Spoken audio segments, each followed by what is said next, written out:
Hi, my name is Christy Garcia, and I'm the Director of Training for Advantage Treatment Centers. Today, we'll be reviewing Sustain Talk. Don't forget to fill out the corresponding Google form that's linked in the description of this YouTube video so you can receive training credit. And consider subscribing to our YouTube channel, ATC Training. Let's go ahead and get started. Today's presentation is on Sustain Talk, and this is just going to be a basic overview of what it is and how we handle it in motivational interviewing.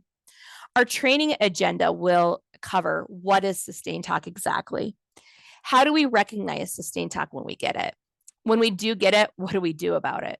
And of course, we're going to practice with a Google form at the end of the video. And don't forget, that's how we get training credit. So, what is Sustain Talk? Sustain Talk helps us understand a person's hesitancy to change. It lets us know we need to navigate barriers a person has in changing an undesired behavior. Sustain Talk is any language a person is communicating that defends maintaining the status quo or them expressing their position and staying the same. It really is the opposite side of change talk, which we covered it in an earlier video. This is a term unique to motivational interviewing that was originally introduced by Bill Miller and Stephen Rolnick in 2002. The purpose of motivational interviewing is to explore a client's ambivalence without getting stuck in the trap of arguing for change. We want to accept people for who they are and where they're at. Sustain talk is a normal and natural part of this process. Not wanting to change and feeling uncomfortable in change is normal and natural, and we should expect it. So it's important not only to understand what sustain talk is, but to recognize it when you hear it and respond strategically when it occurs. So how do we do that? First, recognizing sustain talk is the first step. If we don't hear it, we might go too hard and too fast, and that will cause pushback against change even more. A central premise of motivational interviewing is that we don't argue, lecture, or persuade for change.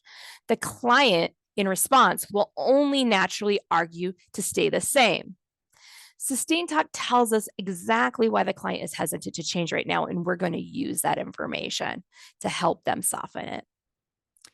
We recognize sustain talk by hearing them express a desire to stay the same, their inability to change right now, some reasons or needs they have to staying the same, a commitment they've made to staying the same, some activation against change, or even as strong as taking steps to staying the same. The big challenge with sustain talk is hearing it without us pushing back or judging the client, without us lecturing and persuading. Now, sustain talk can be loud and clear and obvious, but sometimes it's mixed in with ambivalence. And ambivalence is a state in which someone may express change and sustain at the same time, which means that they're just stuck in the middle of changing and not changing. And both those thoughts are occurring at the same time. Here are some examples of what sustain talk might sound like. We're going to use the client example from our previous video, where our client is thinking about getting a better paying job, but he is focusing more on staying the same and where he's at. So a desire to stay the same might sound like, I like my current job because it's easy. An inability to change might sound like, I don't think I can handle the stress of a new job. Some reasons to stay the same might sound like, it looks like a new job. I will have to change my childcare routine.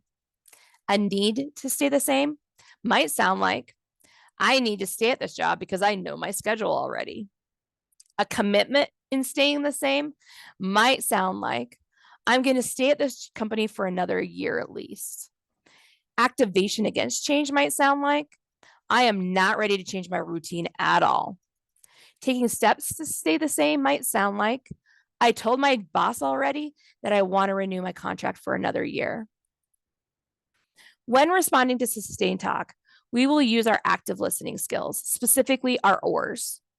If you're a little unsure about what active listening skills look like or want to know more, or you just need a refresher, you can visit our other videos on each of the OR skills, open-ended questions, affirmations, reflections, and summaries. Once you hear sustain talk around a target behavior, the question becomes, what do we do with it without pushing back, judging, pushing them too fast, and so that we can come alongside with them? So let's go back to our earlier example where your client says, I'm not interested in getting a better paying job. This expresses a desire to stay the same, which qualifies as sustained talk. We don't want to ignore the reason. And instead, we want to try to soften the sustain by showing understanding to their position and then reframing their perspective to help soften it. You might say, you really value the comfort and stability of your current routine right now. The client responds, exactly. It's close to home. I know exactly what to do, and I don't have to worry about a stressful change. Note that these are all reasons to stay the same: closest to home, predictable tasks, and avoiding stress. This is how we help the client feel heard. We explore their ambivalence and lower their defenses, and without getting into an argument or showing judgment. So next, we're going to want to use a reframe to help the conversation move forward and maybe soften the sustained talk further. Remember, as an MI practitioner, we don't argue against sustained talk. Instead, we reframe it to highlight what they truly care about. You might reframe their response by saying, so keeping things stress-free and manageable right now is highly important to you, so you can protect your energy for other areas of your life.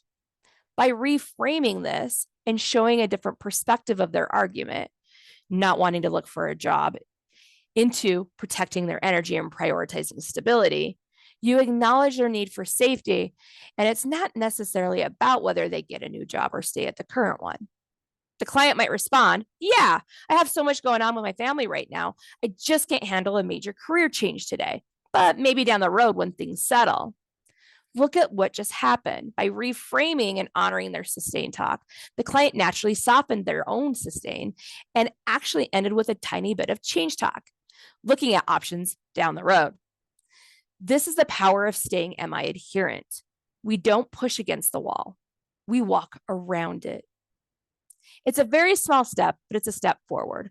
When a client says, maybe down the road, they are opening a tiny door to future possibilities. From here, we can start to gently build motivation, but doing this takes three things. One is patience. Change doesn't happen overnight. Two is respecting their autonomy. The client really is the controller of their own choices and their own life, and they're the one that's going to be making the change. So we need to respect their autonomy. It also is going to take time. We must let them move at their own pace, and we meet them where they're at. If we rush them, that tiny door slams shut. But if we honor their choice and autonomy, that small step can eventually lead to big changes. A reframe in the form of a reflection is just one tool in our toolbox. There are other powerful strategies we can use to soften sustained talk, and we're only going to emphasize and practice one today, which is a double-sided reflection. And it's an effective strategy we can use to navigate and soften sustained talk. So let's look at how this works through our client example. A double-sided reflection acknowledges both sides of a client's ambivalence. It highlights their reasons to stay the same and also brings back their previous desire to change. We always want to use the word and instead of but to connect the two thoughts. The word but cancels what came before it, while an and holds space for both feelings to occur at the same time, which is what's happening in ambivalence. You might say, as our example of a double-sided reflection, on one hand, you really value the safety and predictability of your current job. And on the other hand, you still have a deep wish for the financial security of a better paying job and what it would bring. This helps the client see the whole picture and without feeling judged or persuaded, and there's no lecture. We can also use a strategic open-ended question to do this instead. Instead of challenging their stance, we can ask a question that gently invites them to look at the alternative or explore the edge of their hesitation.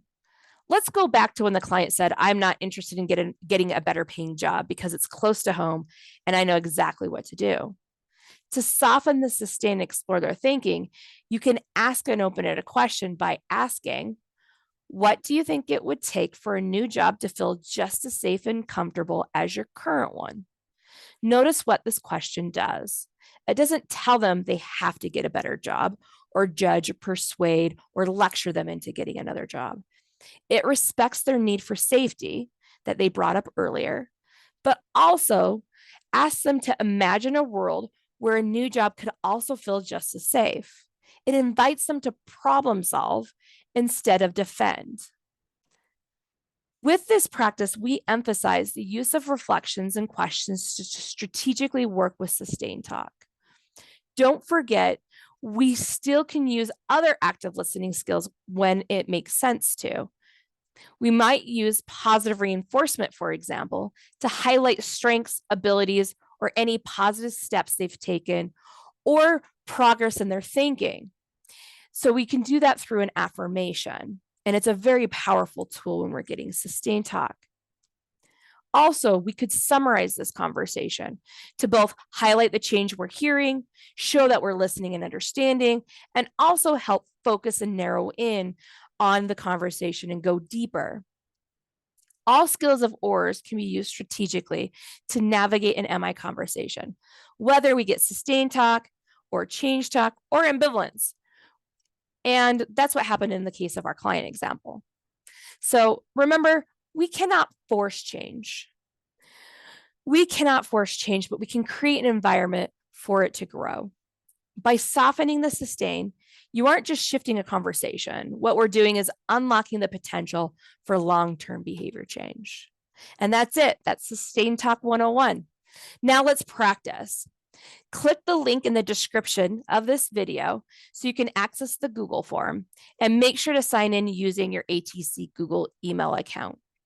Read the scenario and answer the questions to receive your 30 minutes of training credit. You can also request feedback or sign up for coaching through that same Google form. Keep an eye out for more training content and videos posted on our YouTube channel, and don't forget to hit the subscribe button. Thank you for watching.